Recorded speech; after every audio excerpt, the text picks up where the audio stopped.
Well, if it is true that most reactions happen in solution, then it would benefit us to understand how to better increase our chances that we can get a chemical to dissolve in solution. Okay, so what we're going to look at specifically in the lecture today is how to get things to dissolve in a liquid. Now, you can certainly dissolve solids in solids. Your book talks about that. He calls that an alloy. You can also get gases to dissolve in gases. In fact, that's what the air that we breathe is all the time. It's a solution of gases and other gases. But specifically today, we're going to be talking about what we can do to get certain solids, liquids, or gases to dissolve in water or to dissolve in a liquid. Okay, so we're going to start out with how to increase the chances that a solid is going to dissolve in a liquid. If you can think about this from a very practical viewpoint, if you have a glass of iced tea and you have a cup of hot tea and you want to dissolve sugar in them, in which one of those two is your sugar going to dissolve more easily?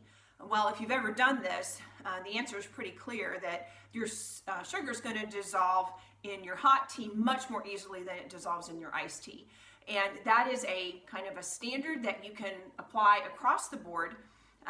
In general, if your temperature goes up, so if you have a higher temperature, your solubility is also going to increase. Okay, so that if you're trying to get something to dissolve and you're having trouble getting the solid to dissolve in water, then if you heat it up, it more likely will be able to dissolve more easily. You can apply that also to if you've ever made Jell-O. You take the packet of Jell-O and the instructions specifically tell you to get boiling water to dissolve that powder, and then you add some more cold water later. Why do they tell you to do that? Not because the boiling water is magical or anything like that. It's just that the powder will dissolve more easily if the temperature is high. Why is that? Because the higher the temperature, the more your molecules are moving around. The more the water molecules move around, the quicker they can surround the particles of the solid and get it to dissolve. So it happens more quickly, and just in general, you can get more to dissolve if something is warm than you can if it is cold. I wanted to also add another concept that isn't in your book, so you want to make sure that you get this down. Okay? The solubility of sodium chloride in water at room temperature, and I have to specify what the temperature is, but at room temperature, I can get 35.9 grams of salt to dissolve in 100 grams of water.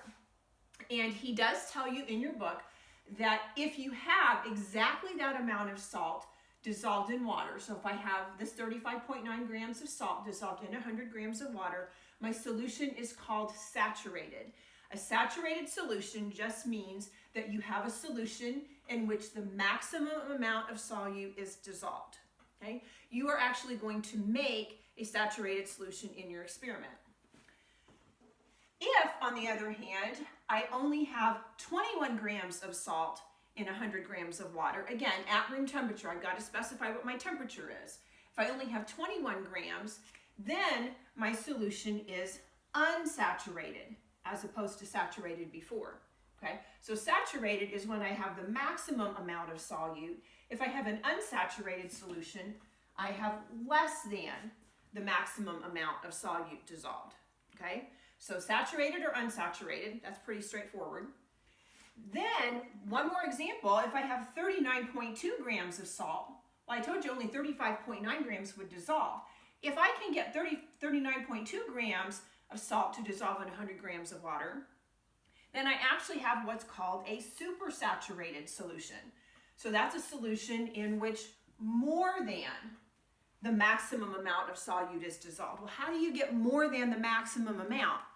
If you have ever made rock candy, if you have ever grown crystals, those are things that I know a lot of times that you tend to do in elementary science. If you've ever done any of those things, what you had to do is make a supersaturated solution.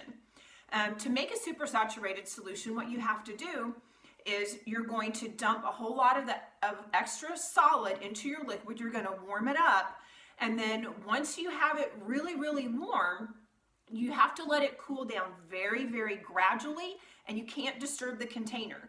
So this is not like what you're doing in your experiment, where you're taking taking a saturated solution that's already been hot, and then you suddenly plunge it into cold water. If the temperature changes very, very quickly, if you start agitating the solution, then you can't make a supersaturated solution. So again, cooling it down very, very slowly without disturbing the container can get you a supersaturated solution. I know sometimes my kids have tried to grow crystals, and it was difficult to keep the solution supersaturated long enough to actually get the crystals started. So it is possible. It's not always the easiest thing to do to get that supersaturated solution. So he does not give you the words unsaturated or supersaturated in the book, but I do expect you to know them. They are commonly taught in a first-year chemistry course, and so I want you to make sure that you know what those terms mean and what their definitions are. Okay, so if I'm standing out of the way at the moment here, I believe, so if you need to copy those definitions down, you might want to pause the video right here so you can get that copied down. Okay, so that is solids dissolving in liquids. We have two more situations we want to talk about. One is if you dissolve gases and liquids. And the easiest thing to think about here is your favorite soda pop. Whether it's Coke or Sprite or ginger ale or whatever it is that you like to drink. For my husband, it's Mountain Dew. That's his absolute favorite. I don't really like soda pop at all.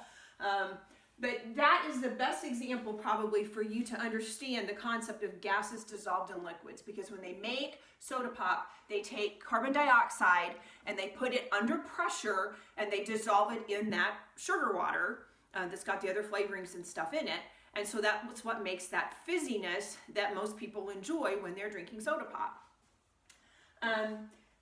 Normally, if you would allow an open container of soda pop to sit out at room temperature, you would probably find that it's going to go flat relatively quickly.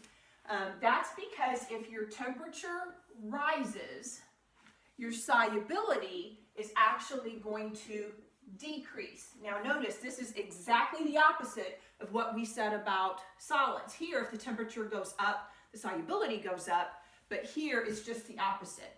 If you think about how that works, if you've got a container of this soda pop sitting there and you start heating it up, what happens is that your molecules start moving around faster and faster and faster. The gas particles that are dissolved, once you start moving the solution faster, if they have more of an opportunity to rise to the top of the solution, then they will have more of an opportunity to escape out the top of the solution. So again, the more chance that they have to get to the top layer, the better the chances are that they will actually be able to go ahead and escape. Okay, so because particle motion goes up when temperature rises, when the temperature goes up, your solubility is going to go down because you've just made it that much easier for the gas particles to escape. Okay, now what happens with pressure? Pressure doesn't really have much of an effect on solids dissolving in liquids, but it has a huge effect for gases dissolved in liquids. In fact, when you open a can or a bottle of soda pop, as soon as you twist that top, you hear this psst, and what happens is that you've released the pressure, and so all of a sudden, all of this gas that was dissolved in the liquid has now escaped. And so you can leave a bottle of soda pop sitting unopened, without the seal broken. You can leave it sit for days, weeks on your cabinet, and you're not gonna lose any of the fizz in it. But once you've opened it, you have a limited amount of time to drink it before it doesn't taste so good anymore. Okay, so in this case, if your pressure goes up, we'll do just the opposite of what we said here a second ago. If your pressure goes up, your solubility is also going to go up.